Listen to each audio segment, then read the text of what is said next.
Hi hello నమస్తే. నేను మీ doctor Ravishankar శ్రీరాముల. ఏ వ్యక్తికైనా కూడా జీవితంలో ఒక పర్పస్ అంటూ ఉండాలి. పర్పస్ లేని జీవితం అనేది వ్యర్థం.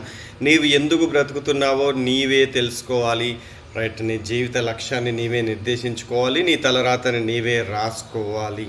మరి అలాంటప్పుడు ఇంకా ఎందుకు వెయిట్ చేస్తున్నావు? ఇంకా ఎవరి కోసం చూస్తున్నావు?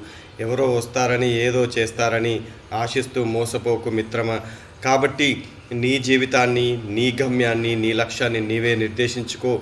నీ పర్పస్, నీ లైఫ్ యొక్క పర్పస్ ఏంటో తెలుసుకొని మసలుకో. దానికి రాచబాట వేసుకో. రాచబాట వేసుకునే క్రమంలో అనేక ముళ్ళ బాటల్ని, ముళ్ళ కంపల్ని, రాళ్ళని, రప్పల్ని, అనేక శ్రమల్ని దాటాల్సి ఉంటుంది. అలా దాటేప్పుడు ఓపికతో ఉండు. కష్టాన్ని నమ్ముకో, హార్డ్ వర్క్ని నమ్ముకో, సిన్సియారిటీ మెయింటైన్ చేయి, డిసిప్లిన్తో ఉండు, సహనంతో ఉండు, సహనాన్ని ఎక్కడా కోల్పోకు, ఆత్మవిశ్వాసంతో ముందుకు వెళ్ళు.